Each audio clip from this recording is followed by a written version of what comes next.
శ్రీ పోతన భాగవత భక్తి యోగం.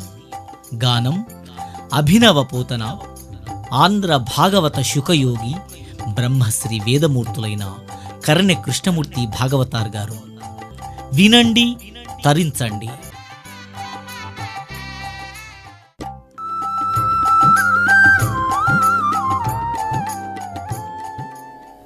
పరీక్ష నరేంద్ర, ఒక్కసారి గ్రహణ స్నానం, సూర్యగ్రహణం వస్తే ఆ గ్రహణ స్నానానికి అందరూ బయలుదేరి వెళ్ళారు. కృష్ణ భక్తులు ఎంతమంది ఉన్నారో 56 రాజ్యాల కృష్ణ భక్తులందరూ ఎక్కడ శమంతక పంచకం దగ్గర ఇగో ఈ గ్రహణ స్నానం చేసినారు అందరూ.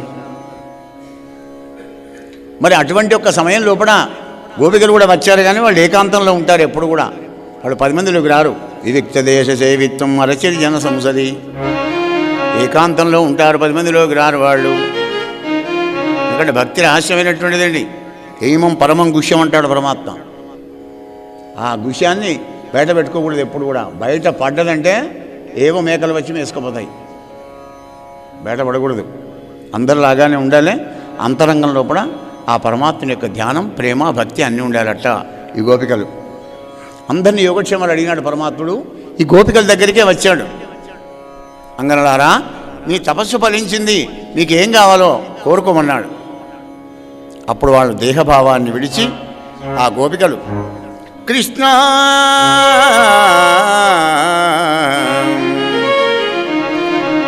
ఘోర సంసార సాగరోత్తారణంబు ధీయుత జ్ఞానయోగి హృద్యేయ వస్తువగుచు చెరువందుని చరణంబుజాత యుగళము మా మనంబులందు మలయనీవే కృష్ణ.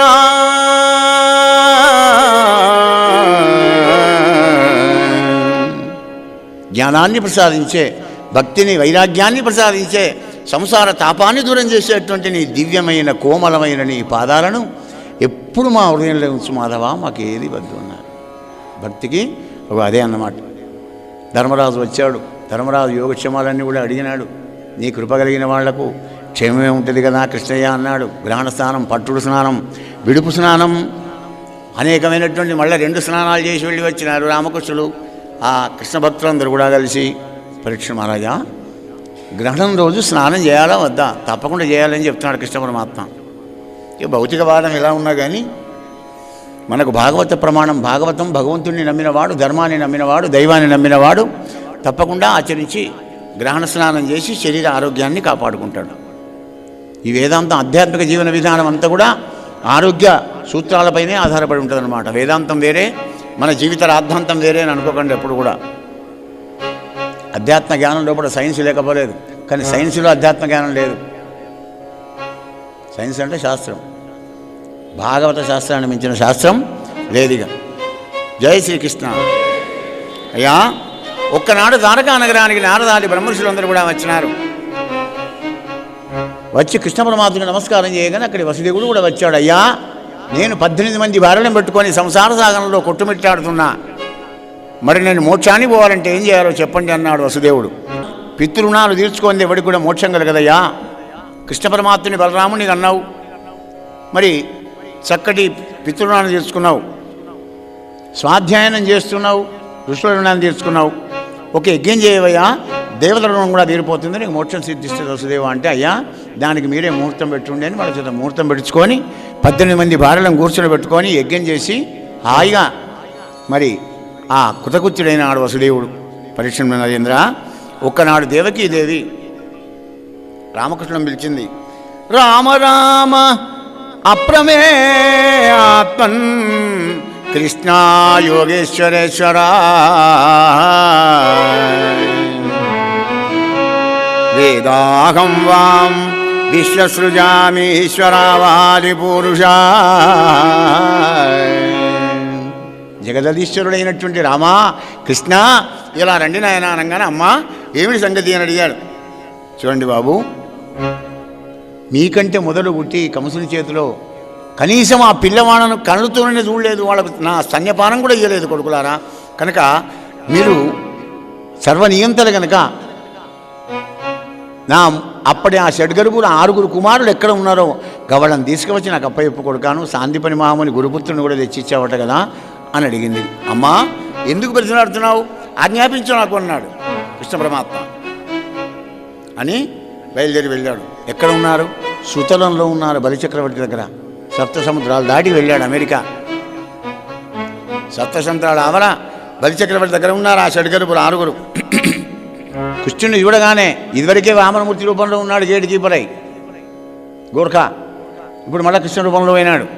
అప్పుడు బలిచక్రవర్తి హితకోటితో ఎదురుగా వెళ్ళి స్వాగతం పలికి పూలు చల్లుకుంటూ పూల మించి నడిపించి తీసుకువచ్చి రత్నగజ సింహాసనం మీద కూర్చుండబెట్టి కడిగిన కాళ్ళు కడిగి ఆ కడిగిన కాళ్ళను దుడిచి ఆ మెత్తటి పాదాలను తొడల మీద పెట్టుకొని ధీయుతుడై ఆ యొక్క బలిచక్రవర్తి నమో భగవతే హరయే పరమాత్మనే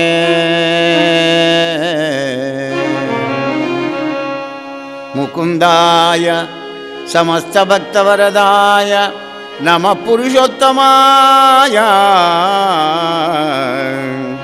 కృష్ణాయ మునీంద్రవంద్యచరణాయ సురారిహరాయ సాంఖ్యయోగాయ వినీలభస్సదళికాయ రథాంగధరాయ వేధసే నమో భగవతే హరయే పరమాత్మనే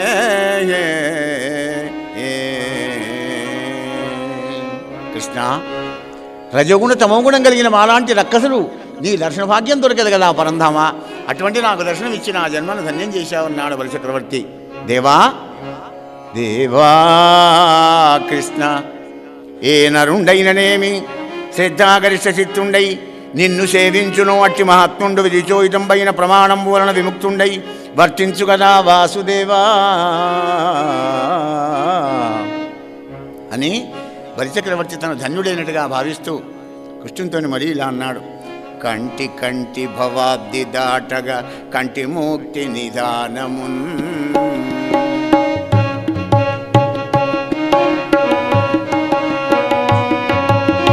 కంటి కంటి భవాబ్ది దాటగా కంటి ముక్తి నిదానమున్ కంటి నీ కరుణావలోకము కంటి పాపము వీడము కంటి తామర చూలులంబొడ కననటి మహాత్మనా కంటి తామర చూలులంబొడ కననటి మహాత్మనా ఇంటికించను దెంచితీశ్వర ఇంటికించను దెంచితీశ్వర నే కృతార్థత పొందితే నే కృతార్థత పొందితే కంటి కంటి భవాది దాటగా.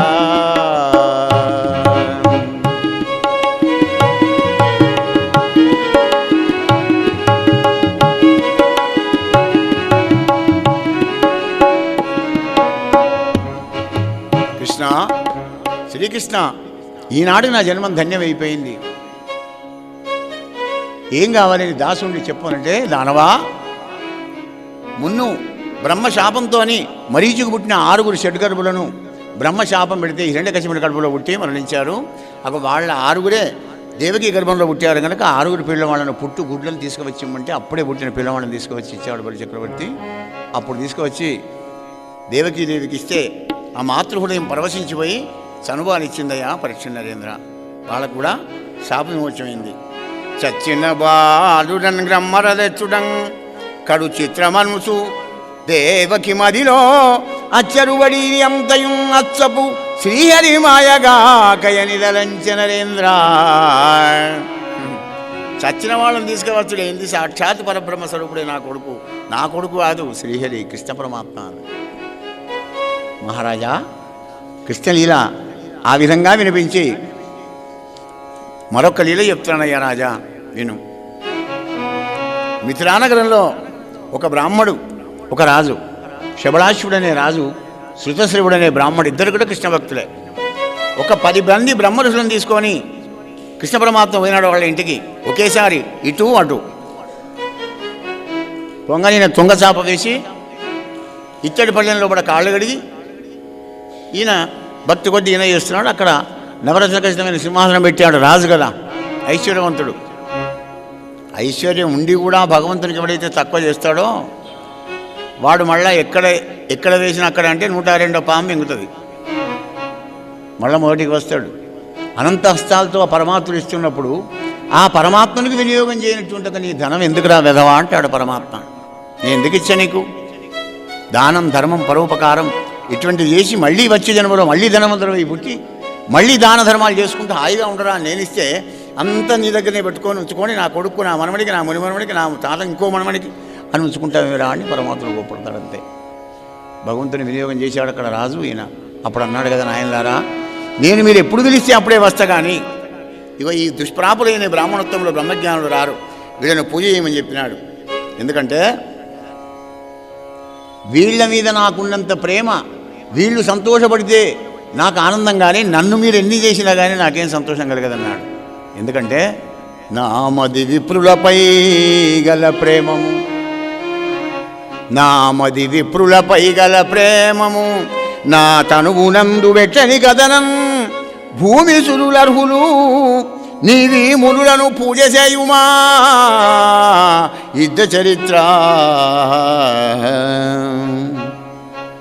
బ్రహ్మజ్ఞానులు అంటే నాకు చాలా ఇష్టం ఆయన.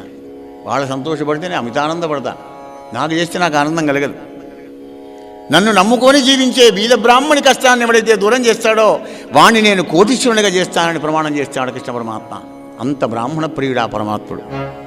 పరీక్ష మహారాజా అగో ఆ విధంగా ఇటు రాజు బ్రాహ్మణుడు ఇద్దరు కూడా ఆ బ్రహ్మజ్ఞానులు కూడా పూజించి ధన్యులైనారా అనగానే అప్పుడు పరీక్షిత్ అంటున్నాడు, గురుదేవా ప్రళయకాలంలో కూడా నారాయణమూర్తి మర్యాదలో పడుకొని కాలబడిన వెళ్ళి నోట్లో పెట్టుకొని ఉంటాడు కదా, అప్పుడంతా జలమయమని చెప్తారే, ఆ సమయంలో కూడా శబ్దబ్రహ్మైనటువంటి వేదాలు ఏమని స్తోత్రం చేస్తాయి చెప్పున్నారు. పరీక్ష మహారాజా విను, ఆ జలమయమైన సమయంలో కూడా మొదటికి బ్రహ్మదేవుని ముఖంలో పుట్టిన వేదాలు ఇలా అంటాయి. శ్రీహరి జయ జయ దేవా నారాయణ,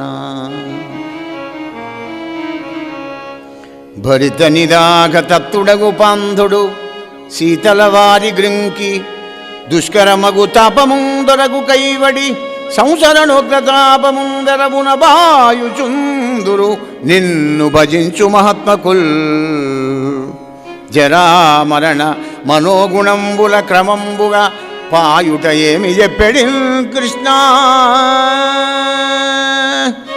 ఎండాకాలం వేసవి కాలంలో కూడా ప్రయాణం చేసే బాటసారి చెమటలు పోసి శరీరం అంతా నాలుగంటకపోయి దాహం వేస్తుంటే చల్లటి తీయటి నీళ్లు కడుపు నిండా తాగి కమ్మ స్నానం చేస్తే ఈ దేహానికి ఎంత ఆనందం కలుగుతుందో.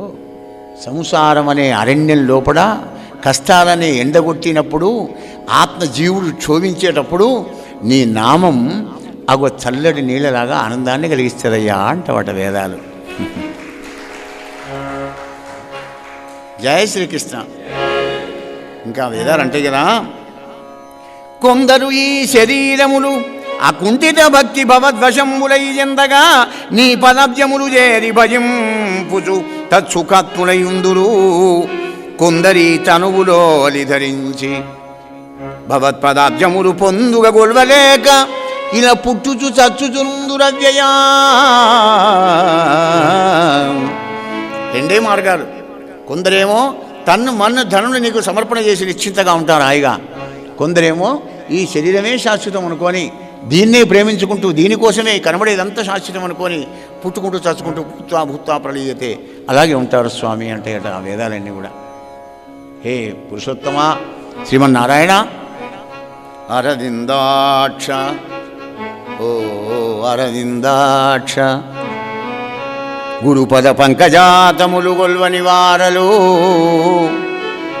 గురుపద పంకజాతములు గొల్వని వారలు, ఓ మహాబ్ది నిశ్చరణకు కర్ణధార రహితంబగునావను అసంగ్రహించు బేహరిగతి భూరి దుశ్చరభవాంబుదిలోన మునుంగుచుండు అంబురుహదళాక్ష. నీ కృప కలగాలంటే మొదలు గురువుగారి కటాక్షం కలగాలి. బోధగురువు అటువంటి యొక్క ఆశీస్సులతోని బోధగురువు యొక్క మహాత్మ్యంతో శిష్యుడు ప్రతాపవంతుడై తేజవంతుడై ఐశ్వర్యవంతుడై ఆనందంగా జీవించేటువంటి ఒక వాడు గురువుగారు. ఆ గురువు యొక్క పాదపద్మాలు ఎవడైతే భజించడో అటువంటి వాడు సంసార సముద్రంలో మునిగిపోతాడు. ఎలా? నావ వేసుకొని కిరాణా సామానంతా పట్టుకొని గంగావరికి వెళ్ళి అక్కడ ఇది ఎంత బిజినెస్ వ్యాపారం చేద్దామని బయలుదేరి వెళ్తున్నాడు. ఓడలు అన్నీ పెట్టుకున్నాడు, కానీ పడవ నడిపేవాడే లేడు. పడవ నడిపే వాళ్ళు లేనప్పుడు వీళ్ళు పడవ పోతుందా అవతల అద్దరికి ఎలా పోతుంది? నడిమిన ఒక కయ్య వస్తుంది, ఆయనతో పడవ బొర్రపడుతుంది, సామాన్లు పోతాయి, వీడు పోతాడు. అలాగే గురువు లేని విద్య గుడ్డి విద్య. ఆ గురువుగారి యొక్క శుభాశీస్సులతో గురి చూపేవాడే గురువుగారు. నడిచేది నువ్వైనా కానీ నాయన అవి అక్కడ ముళ్ళుంటాయి, ఆ తర్వాత ఇసుక వస్తుంది, కాసేపు పోయినాక బురద వస్తుంది, ఆ తర్వాత చక్కటి రోడ్డు ఉంటుంది నాయన అని చెప్తాడు గురువుగారు. లేకుంటే గురు శిష్యనాయన చక్కగా లేకపోతే ప్రమాదకరమే. ఓ గురువుగారు ఉండేవాట పాపం. అయితే ఒక 100-150 మంది శిష్యులు ఉన్నారు ఆయనకు. కొందరి ప్రియ శిష్యుల ఇంటికి గురు పున్నమనాడైనా వస్తాడు, మిగిలిన వాళ్ళంతా ఆయన ఇంటికి పోయి ఆయన పాద పూజ చేస్తుంటారు. వాణి శక్తి కొద్ది గురు పున్నమనాడి అయ్యగారికి 1 లక్షలు 2 లక్షలు 3 లక్షలు దొరుకుతాయి అందరూ ఇచ్చిన దక్షిణలు. ఓ శిష్యునింటికి బాగా రోజు 3 ఏళ్ళే కలవక వాడు దూరం ఉన్నాడు కొంచెం. మార్గశిర మాసంలో వచ్చాడండి దత్తపున్నమకు. పెద్ద చలి. ఆహా గురుదేవా ఎన్నాళ్ళకి వచ్చావు తండ్రి, ఎలా ఉన్నాయన్న శిష్య? ఆయన నీ ఆశీర్వాదంతో మంచిగా ఉన్న గురుదేవా, ఆనందంగా ఉన్న, 2 ఎకరాల పొలం కొనుక్కున్నా, 2 ఎడ్లను కొనుక్కున్నా, వ్యవసాయం చేసుకుంటున్నా, బ్రహ్మాండంగా ఉన్నానన్నాడు. గురుదేవా నువ్వు వస్తూనే మామిడి పోతామంటే మాత్రం నేను ఊరుకోను, ఒక 3 రోజులు మా ఇంట్లోనే ఉండాలని. అలాగే ఉంటాలేరా, ఏం బాధ లేదు అన్నాడు గురువుగారు. కూర్చున్నాడు. ఇంట్లో కూర్చొని ముందర శాలువా కప్పుకొని, పాపం కాశ్మీర్ శాలువా నాడంటే 1000 రూపాయలు ఉండేది అప్పుడు, కాస్ట్లీ, మంచి ప్యూర్ శాలువా కప్పుకొని కూర్చొని జపం చేసుకుంటూ చూస్తుంటే అక్కడ 2 పుల్లెడ్లు ఉన్నాయి, తెల్లటెడ్లు మంచిగా ఉన్నాయి. ఆ ఎడ్లను చూశాడు. అరే శిష్యునికి నేను వెళ్ళిపోయే లోపల మెల్లగా ఎట్లా అని చేసి 2 ఎడ్లను ఫిట్టింగ్ పెట్టాలి, ఆశ్రమంలో ఉన్న 2 ఎకరాల పొలం నేను దున్నుకోవాలంటే గురుదక్షిణ కిందికి 2 ఎడ్డీరా నాయన అని చెప్పచ్చు అని మనసులో మూరకపడ్డది గురువుగారికి. రోజు ఈయన ఈ శాలువ కప్పుకొని ఇక్కడ జపం చేసుకుంటూ కూర్చున్నాడు కదా. శిష్యుడు చూశాడు, అబ్బా గురువుగారి దగ్గర ఎంత శాలువ, సూపర్ శాలువ ఉన్నది, వెళ్ళిపోగా 2 కాళ్ళు అందుకుంటా, ఎట్లా చేసి గురుదేవాకి శాలువ నాకు ఇవ్వని దండం పెడతా అని దీని మనసులో పడ్డది. చూడండి, 3వ నాడు అరే గురు పూజ చేసుకోమని నేను వెళ్ళిపోతాయిగా. గురుదేవా ఈ గురు పూజ నేను నీ పాదాలు కడిగి నీ జలం మీదే చల్లుకుంటానయ్యా, మరి నీకు గురుదక్షిణ ఏమంటావు గురుదేవా? నేనంత పెద్ద ఐశ్వర్యవంతుని కాదని నీకు తెలుసు కదా, అంతే కొడుకా నిన్ను మాత్రం అంత కోట్లు అడుగుతానా, లక్షలా? ఏం కావాలి గురుదేవా? ఇస్తాను తీసుకోండి అన్నాడు. ఏం లేదురా కొడుక, ఆశ్రమంలో 2 ఎకరాల పొలం దున్నుకోవాలి, గా 2 ఎడ్లను నాకీరా. ఇంత ఫిట్టింగ్ పెట్టావు, మొన్ననే 1000 రూపాయలు పెట్టి కొనుక్కున్నాను నేను. నాటికాలం కనుక 1000 రూపాయలు దొరికాయి, ఇప్పుడు 1,00,000 కావాలి ఒక ఎద్దుకు, మంచి ఎద్దుకు. ఇట్లున్నదా? మంచిది గురుదేవా, మీకంటే ఎక్కువే ఉన్నది. గురు సాక్షాత్ పరబ్రహ్మ తస్మై శ్రీ గురవే నమః. గురుదేవా తప్పకుండా మీ కోరిక తీరుస్తా. నాయన శిష్య ఆనందమైందిరా అన్నాడు. ఆనందం కాదు గురుదేవా, మరి నాకు ఒక చిన్న వరాన్ని ఇవ్వాలి మీరు. తప్పకుండా ఇస్తాను కోరుకున్నాడు. గురుదేవా ఏం లేదు, నువ్వు కప్పుకున్నగా శాలువ నాకు నీ ప్రసాదంగా ఇచ్చిపోని దండం పెడదా. అబ్బ విని దుంపదేగా 1000 రూపాయల గుగ్గం పెట్టాడు కదా గురువుగారు. విన్నారా? అవి గురు శిష్య న్యాయం గట్ల ఉంటే వీడికి ఎన్నడూ బోధ కలగాలి, ఎన్నడూ జ్ఞానం కలగాలి, వీడు ఎన్నడూ సంసార సాగరాన్ని దాటాలి. నిక్కచ్చిగా నువ్వు ఇది చేసేది తప్పురా నాయన, ఈ మార్గంలో ఏం చెప్పాలి. అవధూత చింతన శ్రీ గురుదేవదత్త.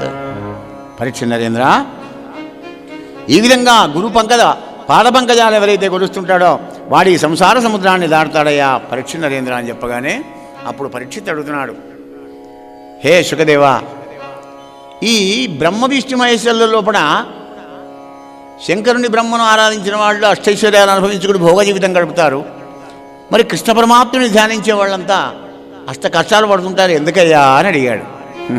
రాజా నువ్వు అడిగినట్టే బదరికావనంలో నారాయణమూర్తిని నారదులు అడిగాడు. ఆ నారదుల వారు మా నాన్నకు చెప్తే మా నాన్నగారి దగ్గర నేను విన్నానయ్యా, ఆ విషయం చెప్తా వినమన్నాడు శుకదేవుల వారు. పరీక్ష మహారాజా, వసుమతీనాథ, నారాయణమూర్తి అన్నాడు కదా, నారదా, ఎవని మీద నాకు అనుగ్రహ బుద్ధి పడమునో వాణి అఖిల విత్తములు నేనపహరింతు. హరించిన వాడు ధనహీనుండగుచు సంతాపమందుచు విడుతురు బంధువులు అవిధమున ఒంటరి అయి చేయనది లేక మరి అఖిల కార్యభారంబులుడికి మద్భక్తులతో మైత్రి సలిపి నా భక్తులు అవుతాడు వాడప్పుడు. సంపూర్ణంగా నేను ఎవరినైతే అనుగ్రహించగోరుతానో వానికి నాది అన్నది ఏది లేకుండా చేస్తానన్నాడండి. అంత నీదే కృష్ణ అనేటి పరిస్థితి కలిగిస్తాడట. ఆ తర్వాత తమేవాహం నేనేవాడు వాడే నేను జ్ఞాని తాత్వయమేమతం మొదటి మాత్రం కష్టపెడతా. అందుకే అంటాడు పరమాత్మ, ఎత్తదగ్రే విషమివా పరిణామే అమృతోపమం తత్సుఖం సాత్వికం ప్రోక్తం ఆత్మబుద్ధి ప్రసాదజం. సత్వగుణం కష్టం కదా, ఓడి తిట్టినా తలగ వంచుకోవాలి, బాధపడకూడదు. లోపల మానాలు శీతోష్ణాలు సుఖదుఖాలు కలిమిలేములు వీటన్నింటి సమదృష్టిలో చూడాలంటే మటికనే అవుతుందా? చిరకాల సాధన, అనేక జన్మల యోగబలం ఇవన్నీ కావాలి. బహూనాం జన్మనాం అంతే జ్ఞానమాన్మాం ప్రబద్ధతే, అనేక జన్మలు గడవాలి కదా. అగో అటువంటిది కనుకనే నా తెలుగుకి ఎవడు రాడదా నాయన, కష్టమని చెప్పే అందరూ శివుణ్ణి బ్రహ్మను భజించి ఇతర దేవతలను భజించి వాళ్ళ కోరికలు తీర్చుకుంటారు బాబు. మనకు దీనికి ఉదాహరణ చెప్తున్న పరీక్ష మహారాజా విను. కేదార తీర్థం దగ్గర వృకాసురుడు అనేటువంటి ఒక రాక్షసుడు స్నానం చేసుకుంటుంటే ఆ మార్గం గుండా నారద మహర్షి పోతుంటే మునీంద్ర అని వచ్చాడు, అడ్డం తిరిగాడు. ఏమిట్రా అయ్యా, బ్రహ్మాదిష్టు మహేశ్వరు లోపల తొందరగా ప్రత్యక్షమయ్యేవాడు ఎవరు చెప్పబోయా అన్నాడు. తొందరగా ప్రత్యక్షమయ్యేవాడు మహాదేవుడు శంకర భగవానుడు, బోళాశంకరుడు ఆయన అన్నాడు. ముగ్గురులోకెల్లా మంత్రం చెప్పు వాంచ నిదానం పెడతా అన్నాడు. అనగా నమశివాయ ఓం నమశివాయ పంచాక్షరం అని చెప్పినాడు. కేదారతీర్థంలో స్నానం చేశాడు, అక్కడ కూర్చున్నాడు. నమశివాయ అని శంకర భగవాన్ని ప్రార్థన చేస్తున్నాడు ఆ వృకాసురుడు. వాడు రాక్షసుడు అయినా కానీ ఆ భగవంతుని యొక్క నామాన్ని స్మరిస్తూ ఉన్నాడు. ధవళాచల మందిరా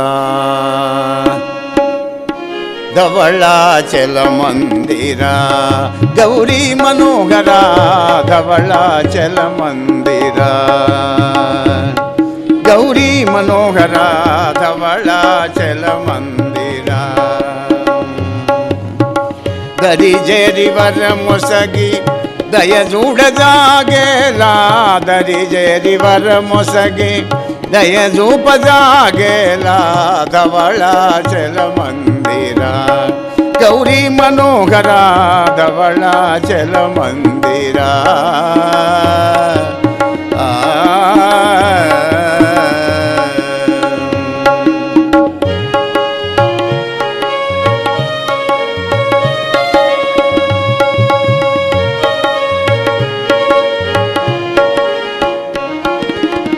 శిరమున జలగంగా గలగల పారంగా శిరమున జలగంగా గలగల పారంగా నుదుటిపై నెలవంక తళతళ మెరియంగా శివా శంకరా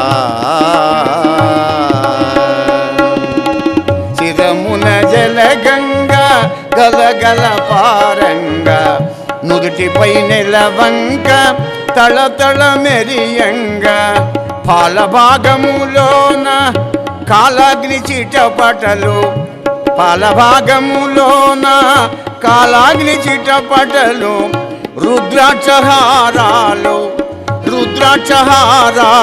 భద్రముగ శోభిల్ల ధవళాచల మందిరా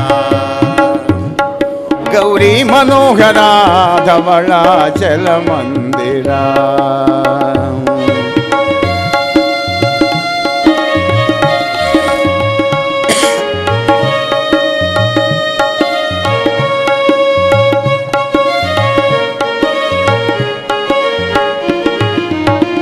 మెడలోన నాగన్న బుసబుసమనుచుండ మెడలోన నాగన్న బుసబుసమనుచుండ నీ వామ భాగాన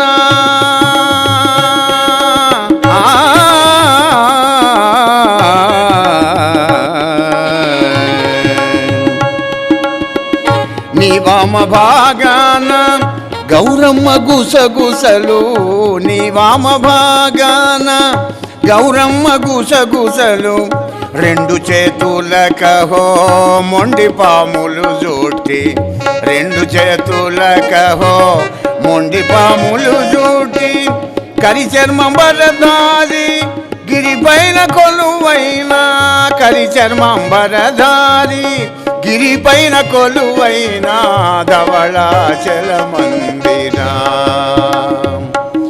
గౌరీ మనోహరా ధవళాచల మందిరా.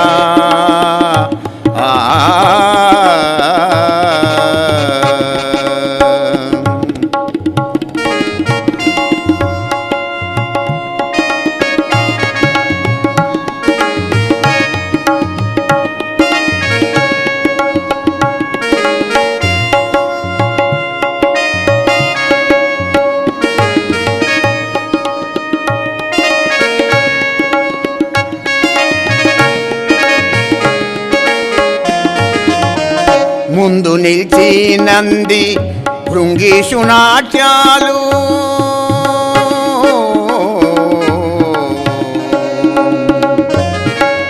ముందు నిలిచి నంది భృంగీషు నాట్యాలు, శరభ శరభాయనుచు నీ భక్త గానాలు.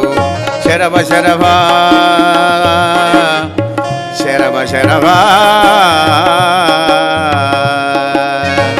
శరభ శరభాయనుచు నీ భక్త గానాలు, ఢక్క నినాదాలు ఢమరుకము మ్రోయంగా, ఢక్క నినాదాలు ఢమరుకము మ్రోయంగా. నటరాజ ఈ పూట, నటరాజ ఈ పూట విను కృష్ణదాసు పాట ధవళాచల మందిరా.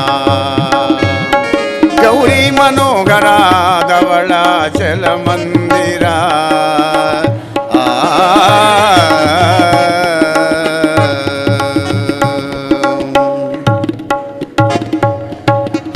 నమ పార్వతీపదే హర హర మహాదేవ్.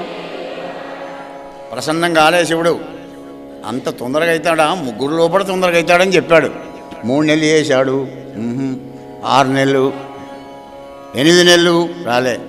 శంకరా, నారదుడేమో తొందరగా ప్రత్యక్షమని చెప్పాడు.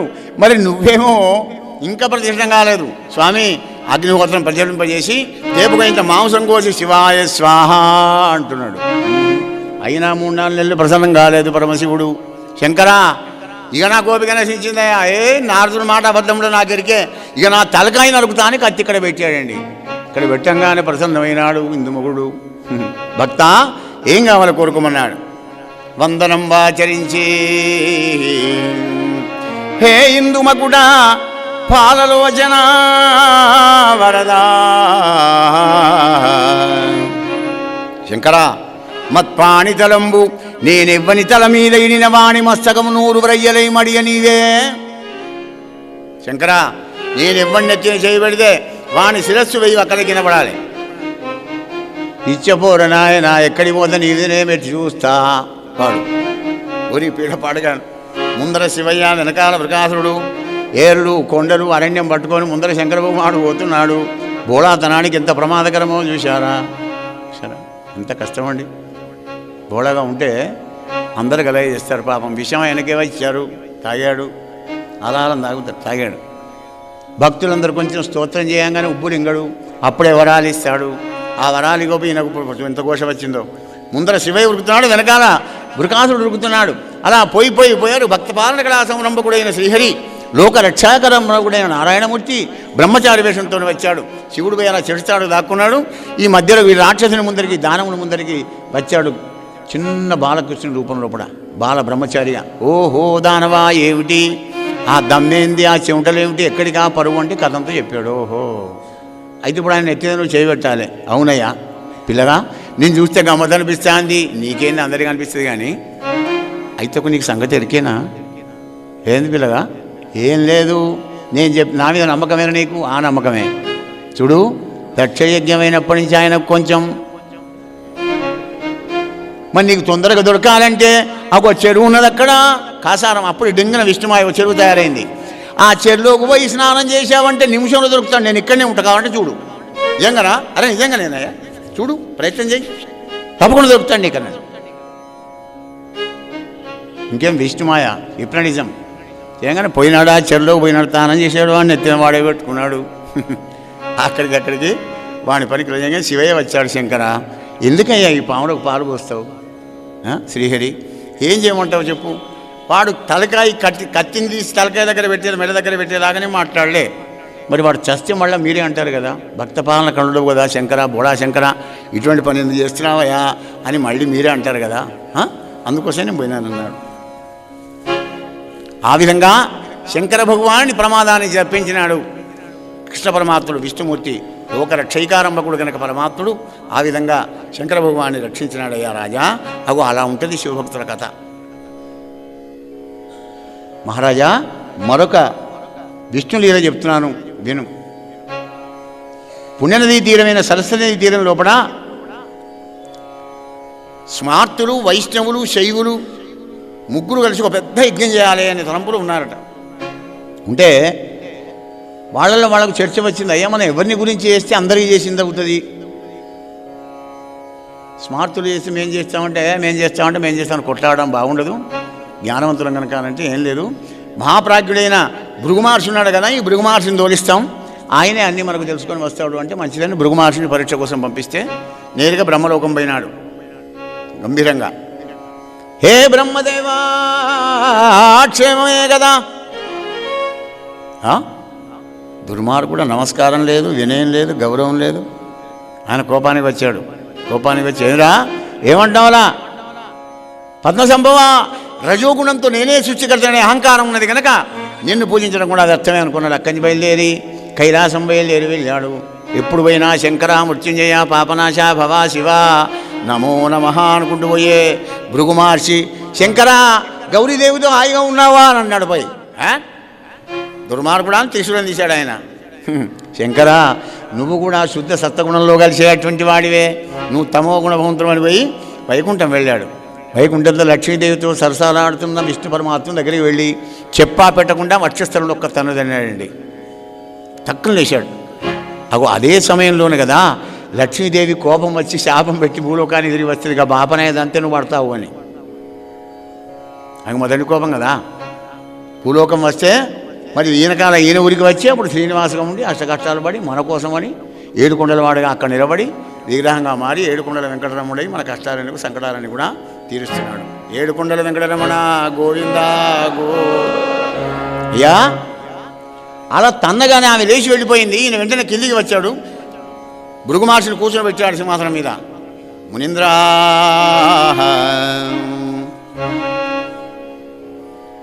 ఈ గతి నీవు వచ్చుట ఎరుంగలేక, మునీంద్రా ఉన్న నా తప్పును క్షమించుమా, మన్నించి నన్ను కరుణ చూడుమా. నేను కానలేదు, తప్పే, నా తప్పును క్షమించవయ్యా మహానుభావ అని భృగు మహర్షిని సింహాసనం మీద కూర్చొని పెట్టి మెల్లగా ఆయన కాళ్ళు ఒత్తుకుంటూ, నా కఠినమైన వక్షస్థలం దగిలి మృదువైన నీ పాదం ఎంత నొప్పిపట్టినదో కదా ఋషీంద్ర. ఆ పాదాన్ని నొచ్చుకుంటూ భృగు మహర్షికి అహంకారం అనే కన్నున్నది అరికాలు కుడికాలకు. ఆ కన్ను గుడ్డున ఆయనతో 2 బొడలు వెళ్ళి లట్టుకుని వచ్చినాడు. ఇంకేముంది, బుగ్గ నుంచి గాలిపోయింది, అహంకారం అంతా గాలిపోయింది.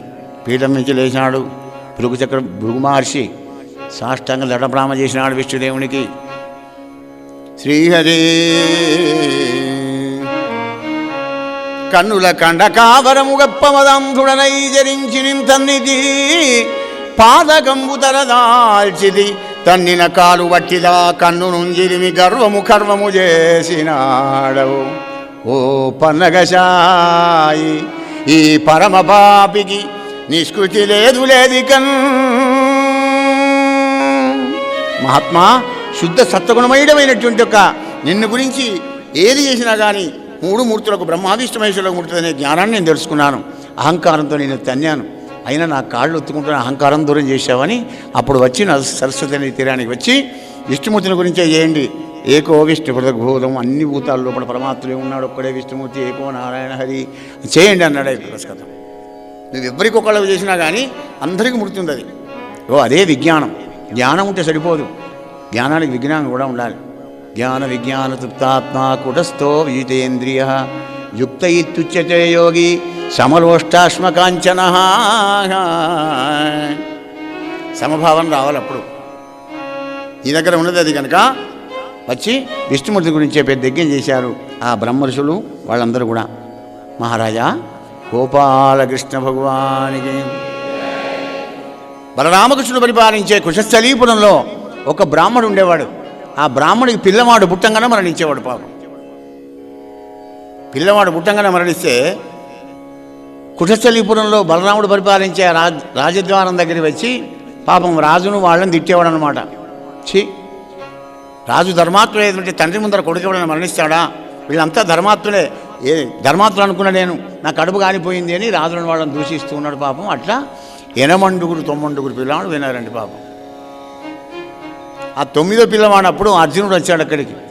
ఏమయ్యా బ్రాహ్మణ, ఈ కుశస్థలీపురంలో ఒక బ్రాహ్మణ పిల్లవాడిని బతికించేటువంటి గొప్పవాళ్ళు లేడా? ఎవరా నువ్వు? మా రాజును మేము దూషిస్తాం, నువ్వెవడా అనడానికి అని వాడు బ్రాహ్మడు అప్పుడు కొద్ది కోపానికి వచ్చాడు. భూసులోత్తమా, నన్ను ఎవరనుకుంటున్నావు? బలుడనుగాను నేను, నువ్వు చెప్పే బలరాముని కాదు, మీ కుశస్థలీపురం రాజును కాదు నేను. మురాసురంతకుడగాను, ప్రద్యుమ్నుడగాను, తలపగతనయుడంగాను, మరి ఎవరయ్యా నువ్వు? అని విరోధి వ్రాతముండీషణోజ్వల గాంధీవ ధనురు విముక్త నిశాస్త్ర శ్రేణి చెప్పి ఏనుగు పెంటలుగా వించు పరాక్రమ ప్రకట చండ స్ఫూర్తినే పార్థుడన్. బీభత్సం చేస్తా అర్జున ఫల్గుణ పార్థివ కిరీటి సవిసాది ధనంజయ చేతవాహన, 10 పేర్లు నేనాడు. అమ్ము అయ్యగారు, ఈ తమసారి దేవుడు మేలు చేసి నీ భార్య గర్భవతి అయితే ప్రసవ వేదన అనుభవించేటప్పుడు నా దగ్గరికి రా, నేను వచ్చి కాపాడుతాను నీ కొడుకును. నీ కొడుకును కాపాడకపోతే అగ్నిపడి చేస్తా అన్నాడు. ఆశ కదా బ్రాహ్మడికి పాపం. ఆ భగవతి లీల ఏమిటో, పోయినాక 2 మాసాలు కాగానే గర్భవతి అయింది. 9 మాసాలు వెళ్ళంగానే ప్రసవ వేదన అనుభవిస్తే ఉరికి వచ్చాడు కృష్ణ మందిరం దగ్గరికి. కృష్ణ అని వస్తే, అర్జున ఎవరు వచ్చాడు చూడుకో అన్నాడు. బయటికి వచ్చాడు. ఎవరయ్యా? అయ్యా ఇక్కడ అర్జునుడు అనే మహావీరుడు ఉన్నాడా? నేనేనయ్యా. అయ్యా మహాత్మా, సంవత్సరం క్రితం నీ దగ్గర వస్తే మీరు వాగ్దానం చేశారు కదా, బ్రాహ్మణి నేనేనయ్యా, రా నా ఇంటికి, నా భార్య ప్రసవేదన అనుభవిస్తుంది అనగానే లోపలి వచ్చి, కృష్ణయ్య ఒకసారి ఇటు పోయొచ్చాను రా అన్నాడు. అరే నిన్న ఇటు వస్తూ రేపై ఇటు వస్తా, కానీ ఇవాళ నాకు నేను దీక్షలో కూర్చున్నా, దీక్షలేమనలేదు, నేను వచ్చాక నువ్వెందుకు అని. అహంకారంగా ఎప్పుడు వచ్చినాడో ఆయన పరమాత్మని నచ్చంది కదా ఒకటే. వెళ్ళి అర్జున అన్నాడు. గాంధీవని తీసుకోని కృష్ణ పరమాత్మని 3 ప్రదక్షిణలు చేసి భృగుసురుని వెంట ఇంటికి వెళ్ళి సూతిగా భవనంబు చుట్టూ బాణ విరతి నరిగట్టి దిక్కును ఆకాశపదంబు ధరాతలం బెల్ల నీరంధ్రంబుగా శరపంజరంబు కట్టిన అంతలా అక్కడి వారంతా పోయే గదే అని బొబ్బలిడగా బొందితోడన ఆకాశమునకు మాయమయ్యే. 9 పీనుగులన కనబడ్డది కానీ సరే పీనుగు కూడా లేదు, ఆ పొల్లడు కూడా లేడు పాపం. ఇక వచ్చి దారం ముందరికి వచ్చి బ్రాహ్మణుడు తిరుగుతున్నాడు. ఎక్కడ అర్జునుడు, ఎక్కడి గాంధీవం, వీడి అస్త్రశస్త్రాలు పాడైపోను, ప్రతిజ్ఞ చేసి నా కొడుకును కణతో కూడా చూడకుండా చేసి పారేసిండే కదా. చిన్నమైన ముఖంతోనే అర్జునుడు 14 లోకాలు తిరిగి వచ్చాడు కానీ ఎక్కడ ఊపడలేదు. ఆ పిల్లవాడు అడ్రస్ దొరకలే. ఇక నేను వస్తా అనుకున్నాడు పాపం, మంట పెట్టుకున్నాడు. చితి పేర్చుకొని దాని చుట్టూ ప్రదక్షిణలు చేస్తున్నాడు పాపం అర్జునుడు. అదే సమయానికి కృష్ణ పరమాత్మ వచ్చాడు. అర్జున ఏం పనిది? కృష్ణ ఇలా ప్రతిజ్ఞ చేశా. ఓహో ధర్మరాజు తమ్ముడవు, గాంధీవం విల్లున్నది కదా, వీరాది వీరుడవు కదా, ఆనాడు యుద్ధరంగంలో జయద్రథుని సైంధవుని చంపుతానని ప్రతిజ్ఞ చేస్తున్న ఒకరి దగ్గర నేను ఉన్న గనక మరి పొద్దుగుగా ముందు సూర్యునికి చక్రం అడ్డం పెట్టి అగో సైంధవుడిగా పొద్దు అని చూపాను. మరి నాకు చెప్తే నేను కనీసం అది చేతికి పిచ్చి పడతా, అగ్గిలో పడతామన్నాడు. నయం పడమన్నాడు. అనగానే రథం మీద సారథ్యం చేస్తున్నాడు కృష్ణ పరమాత్మ. అర్జునుడు ఎక్కాడు. పోయి చిమ్మని చీకట్లు కమ్మినాయి, నీళ్ళల్లోంచి పోతున్నాయి, గుర్రాలు బొర్ర పడుతున్నాయి. అలా వెళ్ళి చిమ్మని చీకట్ల కళ్ళు మూసుకున్నాడు అర్జునుడు భయపడి. యోగేశ్వరేశ్వరుడైన కృష్ణుడు తన యోగ మాయతో మొత్తం ఆ చీకటినంతా తమస్సునంతా కూడా దూరం చేశాడు. కోటి సూర్య ప్రభాసమానమైనటువంటి ఒక వెలుగులకు పోయినారు కృష్ణార్జునుడు ఇద్దరు కూడా. సనందారిముని జన సంసేవితున్ ఆనందకందడి ఉదయారవిందున్ అరవిందవాసినీవ సుందరా సుందరీ సమేతున్ నారద యోగేంద్ర సంకీర్తనానందితుం అవ్యయున్ననగుణనంతుం అప్రమేయున్నజితుం అధికారున్నాది మధ్యాంతర ఇదున్ భవదయాదీతు కరుణా సుధా సముద్రు అచ్యుతుం శ్రీమన్నారాయణుం గాంచరే.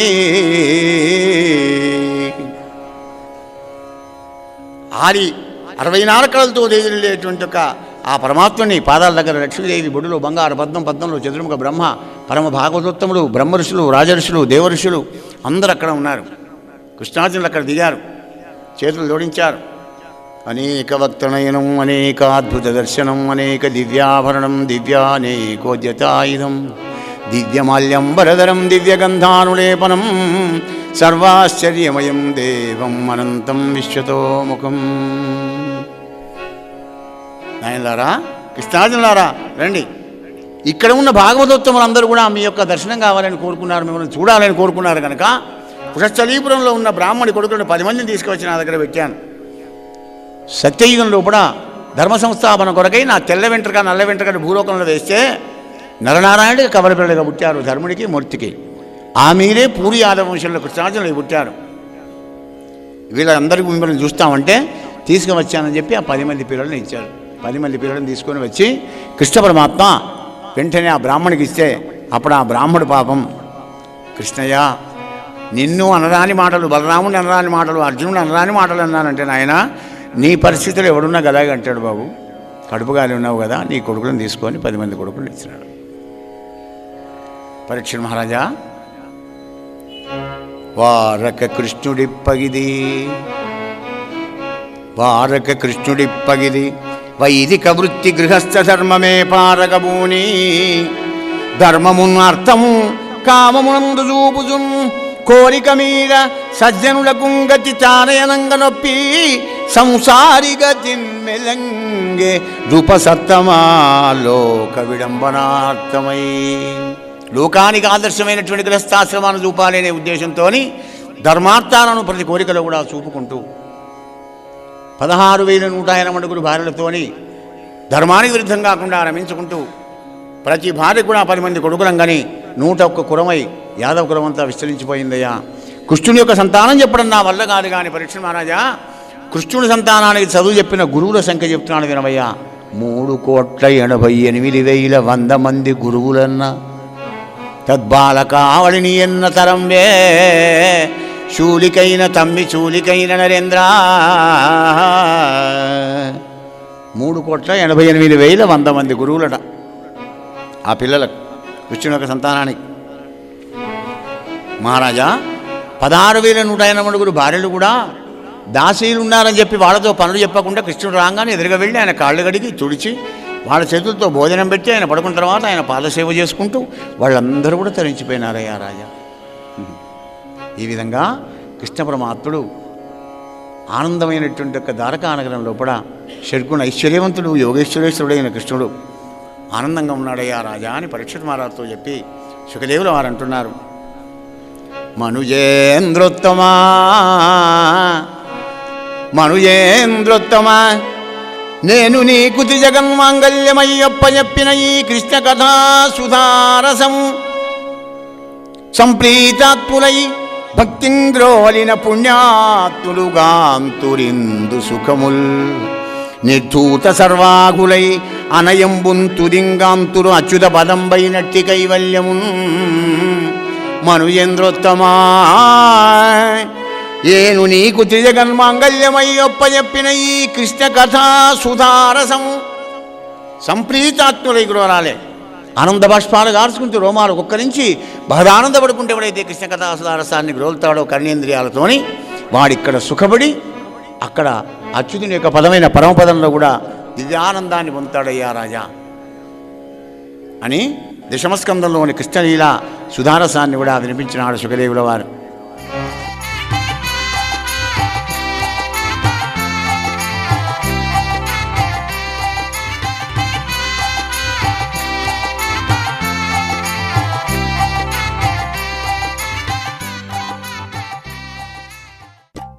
శ్రీ పోతన భాగవత భక్తి యోగం గానం అభినవ పోతన ఆంధ్ర భాగవత శుకయోగి బ్రహ్మశ్రీ వేదమూర్తులైన కరణ్య కృష్ణమూర్తి భాగవతార్ గారు. వినండి, తరించండి.